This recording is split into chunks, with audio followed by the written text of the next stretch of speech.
ఏపీకి కొత్త BJP chief ఎవరనే అంశంపై జోరుగా చర్చ సాగుతోంది. ప్రస్తుతం ఏపీ బీజేపీకి సారథిగా ఉన్న పురంధేశ్వరిని మార్చడం ఖాయమనే సంకేతాలైతే వినిపిస్తున్నాయి. దీంతో కొత్త అధ్యక్షుడు ఎవరనే అంశంపై ఉత్కంఠ నెలకొంది. సీమకు చెందిన వ్యక్తికే అధ్యక్ష పదవి ఇస్తారన్న ప్రచారం కూడా సాగుతుంది. మరోవైపు మాజీ సీఎం కిరణ్ కుమార్ రెడ్డి, రామచంద్రారెడ్డి, ఇక ఇసుక సునీల్ పేర్లు కూడా తెరపైకి వచ్చాయి. రెడ్డి సామాజిక వర్గానికి అధ్యక్ష పదవి కట్టబెడితే తాను రేసులో ఉన్నానని ఎమ్మెల్యే ఆదినారాయణ రెడ్డి ఇప్పటికే ప్రకటించారు. వీరితో పాటు ఎమ్మెల్యే సుజనా చౌదరి, మాజీ ఎమ్మెల్సీ మాధవ్ పేరు సైతం పరిశీలనలో ఉన్నట్లు ఏపీ బీజేపీ వర్గాల్లో టాక్ అయితే వినిపిస్తోంది. రెడ్డి సామాజిక వర్గానికి అధ్యక్ష పదవి ఇస్తే జగన్ కి చెక్ పెట్టొచ్చనే యోచనలో బీజేపీ పెద్దలు ఉన్నట్లుగా సమాచారం.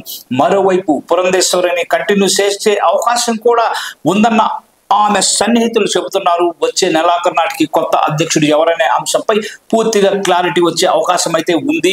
ఏపీలో రెడ్డి సామాజిక వర్గానికి బీజేపీ పగ్గాలు అప్పగిస్తే తెలంగాణలో బీసీకి ఛాన్స్ ఇవ్వాలనే నాయకత్వం భావిస్తున్నట్టు సమాచారం. అక్కడ బీసీకి ఇస్తే ఇక్కడ ఓసీకి ఛాన్స్ దక్కే అవకాశం ఉందన్న ప్రచారం కూడా సాగుతుంది. తెలంగాణలో బీజేపీ అధ్యక్ష పదవి కోసం తీవ్ర పోటీ అయితే నెలకొంది.